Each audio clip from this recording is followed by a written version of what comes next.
Hey, beautiful friends. It's Sarah Blumenfeld, host of Networking Done Different. Thank you so much for joining us today.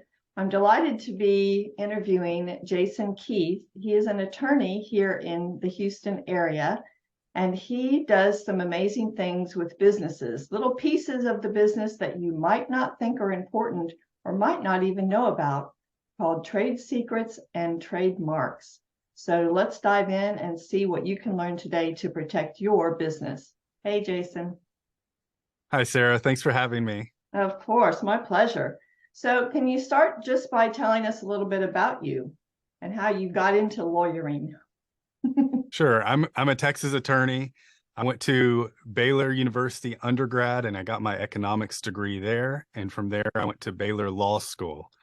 I finished in 2005 and ended up here in the Houston area in 2008, working in business litigation. That's representing businesses in their business disputes, which are, if not resolved through settlement, aimed at trial.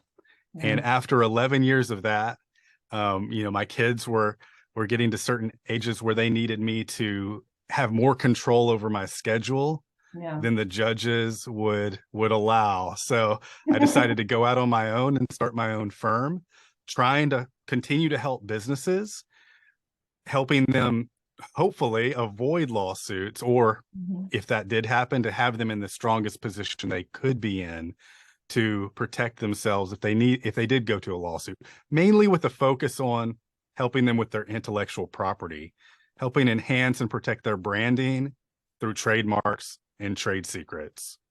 Okay. Can you say a little more about what intellectual property is, in case people haven't heard that term?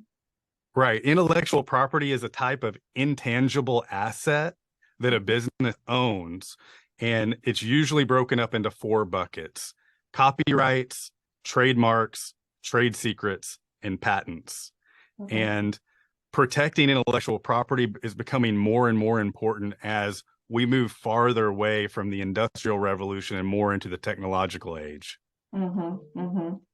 Okay, awesome. So I'm sure in your litigation phase of your practice that you did see a lot of instances where if people had certain things in place, things could have gone a lot more smoothly. Can you talk a little about that?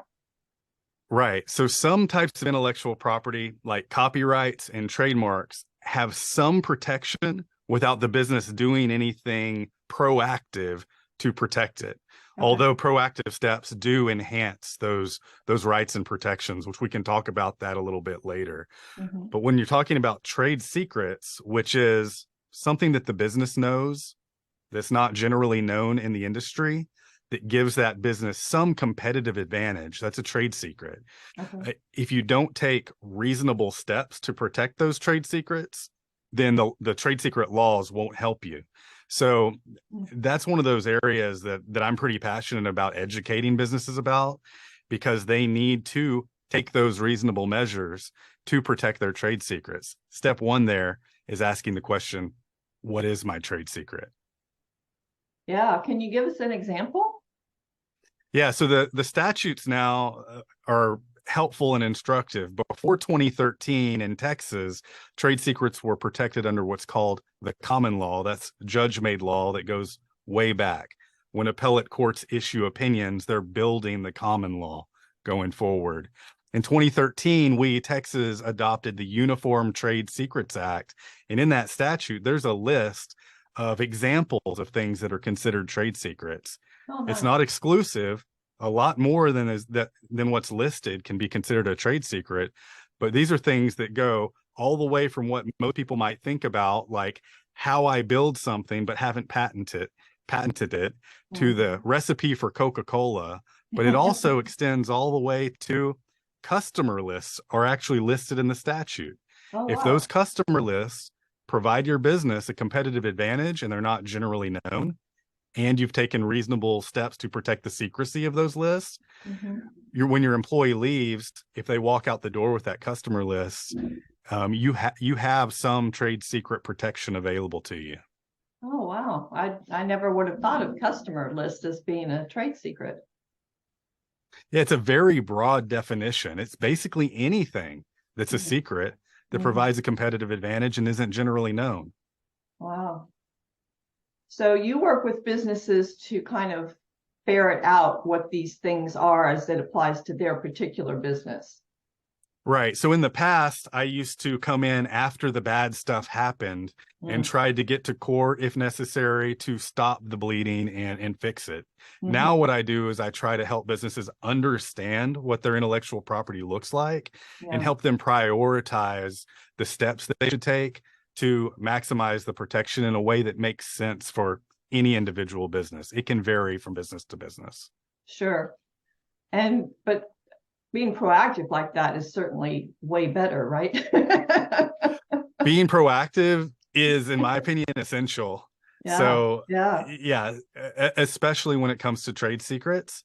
Yeah. But trademarks, it can be important too. You know, if you have a business that's ready to expand, they may already have what's called common law trademark protection in their geographical region, Mhm. but they might find out when they go to register with the United States Patent and Trademark Office, they might find out, oh, someone in your industry is already using this name in Pennsylvania, so you can't register. So then Oh. they're faced with the question of, do I just stay where I am, or am I actually violating that Pennsylvania business's trademark, Mm. or do I rebrand, or what do I need to do next? These are hard questions to kind of, and they're fact specific. Yeah. But if they were more proactive on the front end, they could have avoided that in many cases. Yeah. How depressing would that be to build your brand over X number of years and then find out, oops. That would be a very I, bad thing, I would think.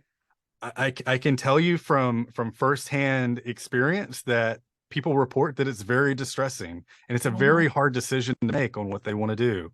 Yeah. Um, Yeah. and, and the steps that are taken, you know, the strategy that's approached to approach that can vary from person to person, depending. But yeah, Mhm. much better to avoid it if possible. Yeah. So define trademark a little bit better. Is it just like the business name, or is it the logo, or is it a whole bunch of things? Okay. So a trademark is it's the identifier of the source of goods or services coming out of a business. So Okay. it can be a logo, it can be a slogan, and it can be the name. It can be a combination of those things as well. It's Okay. basically what in the mind of the consumer identifies that consumer who is providing the goods or services. So if I Mhm. buy sneakers with a swoosh on them, I can feel comfortable that that's coming from the business called Nike. Right. And if I want to start manufacturing sneakers in my garage and I want that swoosh on it because I like the way it looks, Right. that's going to cause a problem because it causes confusion in the mind of the consumer Yes. on the source of those goods. Gotcha. Okay. Wow. So what size businesses do you work with mostly? I work with, I would say, small to medium large size businesses. Once they get into talking about issuing an IPO and going public, they're beyond me usually. They either Mhm. have in-house counsel at that point or Sure. they're wanting to be engaging with a whole team of lawyers that are able to handle all sorts of things. Hmm. I'm helping the businesses from a boutique law firm point of view that are interested in a specialist that can help them with their branding and their trade secret, A, getting to understand what it is, and B, taking those steps they need to put themselves in the best position to protect those trade secrets. So is it better for a business when they're starting up to get with you about this? If someone's thinking about starting a business, is that a good time to get in touch? So what I think makes a lot of sense in that scenario is for them to schedule what I call an IP planning meeting where we can get on a call and I can explain the different types of intellectual property and interview them on each one of those types to kind of develop an inventory of what their different intellectual property is. We can also go deep into the name of the business, which I think is overlooked Yes. oftentimes, Yes. to make sure it's available as a trademark. Because if this business, and most do, have dreams of expanding and thriving under their brand and their name, Right. It's good to know that that name's available. And one big confusion that I would like to clear up is that just because you ask the Secretary of State, can I use this name for my LLC? And the Secretary of State says, yes, it's available. You're now this LLC's name. Yeah. That has no connection with whether the trademark is available or not. Yeah. So those are two very different or searches. Even DBA, when people go to the county clerk's office, I've got like 30 DBAs. But that really doesn't mean anything, right? I'm not saying it doesn't mean anything, but what it doesn't mean is that you have any trademark rights, or that someone that has registered that trademark in the same industry with that same name, they may have superior rights. Also, keep in mind, someone that hasn't registered that name but used it before you in the industry has superior rights, at least in their geographic area. Okay. So I do think it's worth having a call like that to try to get a lay of the land. Right. You may not need to do more work from there, but at least you're educating yourself about where you're starting out from, and then have an idea of where to grow in terms of additional intellectual property work in the future. Right. Yeah. And then another time might be, if you're thinking of expanding your business, adding a partner or something. Talk a little about what would be required or recommended at that point. Right. So bringing in a partner is something that's very important for a lot of businesses for different reasons. Sometimes it's to bring in capital. Sometimes it's to try to put more, I don't know if the term skin in the game is the way to say it, but when you have key employees that are investing in your business, you want them to feel like they have an ownership interest in it. And one way to do that is to give them an ownership interest in it through shares or membership interest if it's an LLC. Yeah. And so you have to go through a specific choreography to properly bring them in. If you're a single member LLC, you may not have an operating agreement. But once you have multiple members, you need an operating agreement that operates like a computer's operating system. This is the program that runs this machine we call our LLC. Everyone has certain rights and obligations, and they all need to be in writing, right? You might say we're going to run it this way today, but 10 years from now, you've had a lot of conversations along the way. You may have done different things through a course of dealing. It's really important to have that written document as a memorialized memory of what everyone agreed to on the front end. So you'll create your operating agreement, then you'll issue a corporate resolution to authorize new members to come in. Then you'll present those new prospective members with what they're agreeing to and what they're paying in exchange for the membership interests. Right. And then they consent to abide by the governing documents of the organization. And then you're able to move forward and hopefully go on to a long, prosperous, thriving business together. Yes. Free of lawsuits. Well, we can talk about that. It doesn't always work that way. As in other areas of life, sometimes people grow apart and have divergent visions. And when that happens, it's very important that you proactively address that in a way that everybody can understand how to separate from the business in a way that doesn't damage the business. I've seen too many cases where people are getting suspicious, resentful, scared, whatever it is, and they start draining bank accounts or changing passwords or calling up customers and talking bad about each other.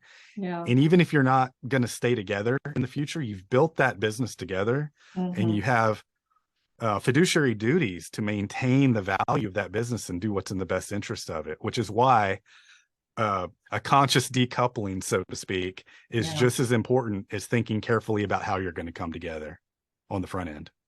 Yeah. I mean, these are such important aspects of a business that I think people rarely think about up front and may not even know that they should be thinking about those things. It's so true. I mean, so many of the lawsuits that I had were people that had been in business for decades, Mm-hmm. never had a problem. They always did things the way they were raised to do it, with a handshake and going above and beyond. Yeah. But then something goes wrong. What I've seen happen is businesses grow and Mm-hmm. start doing more and more business through just the law of large numbers. You're going to have an anomaly occasionally. Yeah. And so as businesses become more successful, it's not uncommon to have one or two unhappy customers, or deals with a vendor or supplier or key employee who the relationship goes sideways and they try to do something, either because they think they're entitled to it, which is very common. Right. No, I'll say I've very rarely seen anyone who thought they were the bad guy in the situation. Right. You know what I mean? So Yeah. lawsuits do, I don't want to say inevitably, but on average, it can happen over time. The Mm-hmm. more time that goes by, and the more customers that are being serviced, and the more transactions that are occurring, Right. things happen. Yeah. It's good to be proactive in terms of planning for that. In the same way that we pay for insurance on our automobiles, we're not planning to get in a wreck, Mm-hmm. but when it does happen, it's good to have had that planning in place first. Yeah. Are there other like frequently misunderstood things in these areas that kind of pop to your mind that you'd like to share? So right now in our conversation, I'm thinking about risk management. And so Mm-hmm. I'm thinking about an LLC in place as a kind of a shell to protect personal assets, Yeah. and to keep that risk that entrepreneurs are undertaking by definition within the basket of the assets of the business. Mm-hmm. I feel like that was kind of confusing how I said that. What I mean by that is, when you're engaging through an LLC in business transactions, Yeah. people that are working with that LLC understand that if they sue the LLC, the assets of the LLC are all that are available to Okay. satisfy a dispute. Mm-hmm. Okay. That's important to have. Also, insurance is also important. Some people think if I have insurance, I don't need an LLC. And Mm. if I have an LLC that doesn't have a bunch of assets, maybe I don't need insurance. I want Gotcha. to address the first one. Mm-hmm. Um, I had a case where I was representing someone who had a business cleaning houses, and they had a customer who insisted on using a certain product on their wood floor. And my client said, well, we don't use products on wood floors, but they insisted. So it was used, and it left a haze on the wood floor Yeah. that the customer complained about. And I said, well, you advertise yourself as bonded and insured. Let's just go to your insurance company to get it fixed. And so we put the insurance company on notice. The insurance company responded saying, well, you do have a policy with us, but there's something in here called the your work exclusion. And so anything related to your work is excluded from this policy. Oh, wow. That's a What nasty business is surprise. what business is going to expect that when they're Yeah. buying business insurance, right? Oh, So wow. it's one of those situations where you want layers of protection. You want the insurance, you want the LLC, and then there's another thing on the risk management thing that may sound obvious, but I've dealt with it. So I want to say Mm-hmm. it because I don't want to assume. Yeah. And that is, when you're a single member business, even operating through your LLC, you still think of yourself, I'm going to just make up a name, John Smith, Yeah. is operating this LLC, and you sign contracts and you're signing on behalf of your business. But there's oftentimes a bad habit of just signing John Smith on these contracts. Mm-hmm. Usually it'll be fine, but if something goes wrong and there's a breach of contract dispute, Yeah. John Smith is going to be a defendant in that lawsuit along with the LLC. That could have been avoided by signing the contract properly in John Smith's agency capacity. He's Yeah. working as agent for the LLC. Right. And I think we've been using the term LLC without defining it. So LLC stands for Limited Liability Limited Company. Liability Company, Mm-hmm. which is a type of filing entity in Texas. Mm-hmm. You have LLCs, you have Incs, which are incorporations, and I'm a PLLC, which is a professional limited liability company, which lawyers in certain other professions, that's what they're using. Mm-hmm. You'll still see PCs out there, which are professional corporations, which I think are kind of being phased out over time. Yeah. And then you get into different types of partnerships and other types of entities as well.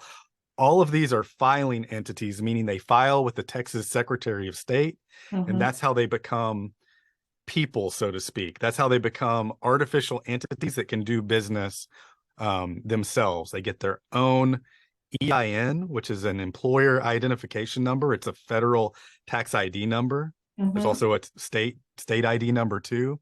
That's like their social security number that we get when we're born. Yeah. When the LLC is born, they get their number.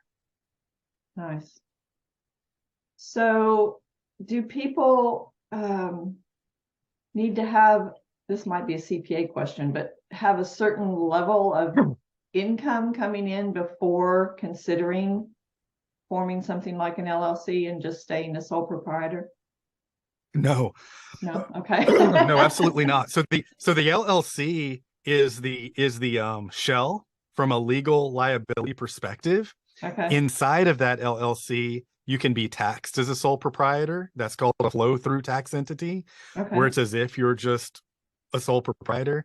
You can be taxed as a C Corp, I think is what it's called, or an S Corp.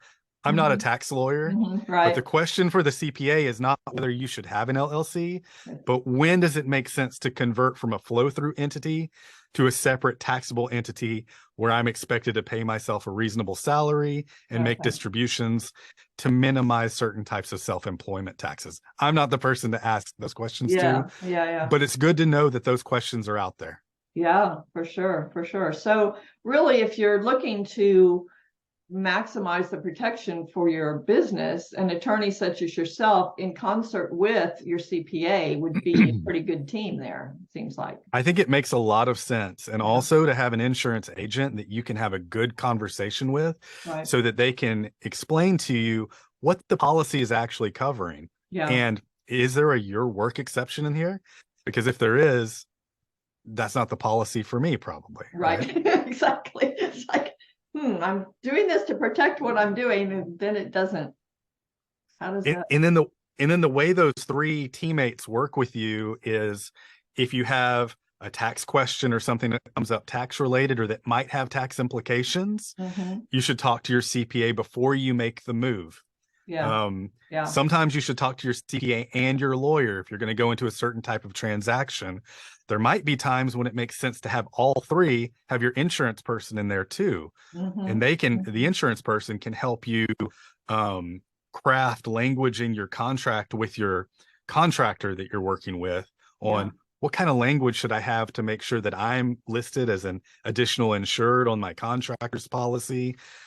Talk to your lawyer about what kind of indemnification language should be in there. And you might talk to your CPA about what makes sense in terms of a compensation structure. This is just an example of where these teammates can come in.